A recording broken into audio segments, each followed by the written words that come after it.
बताते आपको कि संभल से समाजवादी पार्टी के सांसद जियाउर रहमान बर्क को कभी भी गिरफ्तार किया जा सकता है। बर्क के खिलाफ संभल पुलिस ने हिंसा करवाने और लोगों को हिंसा करने के लिए उकसाने के मामले में एफआईआर दर्ज की है।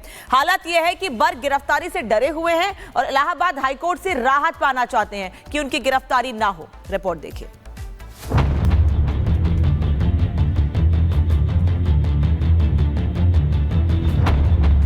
मस्जिद को कोई इंशाअल्लाह ताला आंच नहीं आनी चाहिए।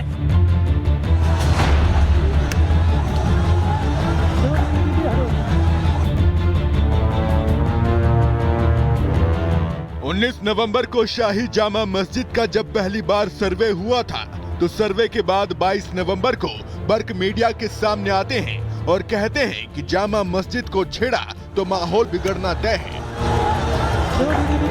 ये मस्जिद सैकड़ों साल से है और रहेगी। इस देश के कानून प्लेस ऑफ वर्शिप एक्ट के तहत इस हमारे मस्जिद को कोई इंशाअल्लाह ताला आंच नहीं आनी चाहिए। इसके बाद 24 नवंबर को जब सर्वे टीम जामा मस्जिद में सर्वे के लिए पहुंचती है तो वहां हिंसा होती है और करोड़ों। तो बर्क की मुश्किलें बढ़ती जा रही हैं। अखिलेश इस वक्त हमारे साथ जुड़ चुके हैं। कानून क्या कहता है, क्योंकि बर्क हर उस दरवाजे पर जा रहे हैं जहां पर उन्हें राहत मिलने की उम्मीद है। क्या राहत मिलने वाली है, आज क्या होने वाला है? देखिए, सबसे बड़ी बात यह है कि बर्क को जल्द से जल्द राहत चाहिए, क्योंकि उनको लगता है कि जो गिरफ्तारी की तलवार है वो कभी भी उनके ऊपर चल सकती है। इसलिए उन्होंने इलाहाबाद हाईकोर्ट में आनन फानन में अपनी पिटीशन दाखिल की और उनकी दो मुख्य मांगे हैं। पहली ये कि उनके खिलाफ मुकदमा गलत किया गया है और दूसरी, अदालत जब तक इसको तय करे कि मुकदमा सही है या गलत है तब तक उनको गिरफ्तारी से छूट दी जाए, यानी कि एंटीसिपेटरी बेल भी वो मांग रहे हैं। और उनका कहना है कि हमने कोई ऐसा भाषण नहीं दिया, हमारा कोई पास्ट ऐसा नहीं है, हम एक सांसद हैं, जिम्मेदार नागरिक हैं, कभी हमने हमारा इस तरह के एफआईआर में नाम नहीं रहा। लेकिन जो हिंसा को के लिए उकसाने और भड़काऊ भाषण देने का आरोप है वो काफी गंभीर मामला है और इस मामले में गिरफ्तारी बनती है। और पुलिस का भी कहना है, यूपी पुलिस का, कि हम इसमें हमारे पास पूरे सबूत हैं। हम अदालत अगर हमको नोटिस जारी करके पूछेगी कि आपने किस बिहाफ पे एफआईआर किया है तो मेरे पास सबूत है। हालांकि एफआईआर रद्द करने की जहां तक मांग है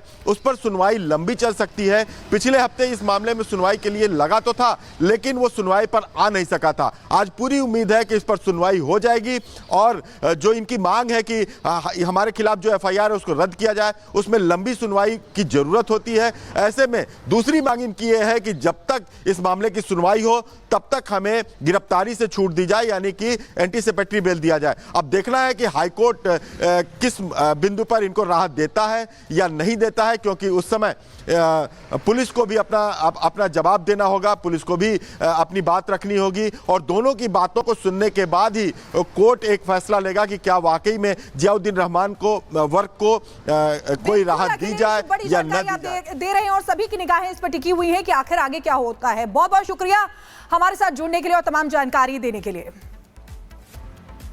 और देखिए, संभल में बावड़ी की खुदाई जो है वो लगातार जारी है। 13 दिन हो चुके हैं, 13वां दिन है और आज भी खुदाई चल रही है। इसी पर देखेंगे, बावड़ी के अंदर बहुत कुछ है।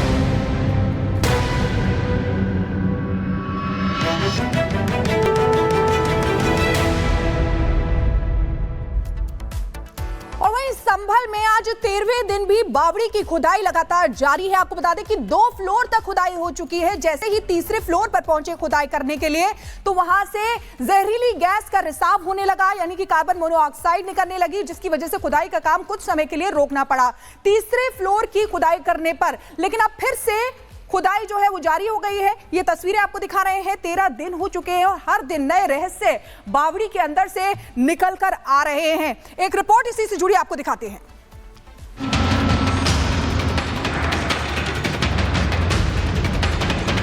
संभल सियासत और सच इन दिनों चर्चा में है। संभल को लेकर सियासत तो खूब हो रही है, लेकिन संभल में सदियों से जिस सच को छिपाने का प्रयास किया गया, जिस सच को मिट्टी में दबाने का प्रयास किया गया, वो सच्चाई भी अब हर खुदाई के बाद सामने आती दिखाई दे रही है। संभल के चंदौसी में राजा आत्माराम की बावड़ी की खुदाई बीते कई दिनों से लगातार जारी है।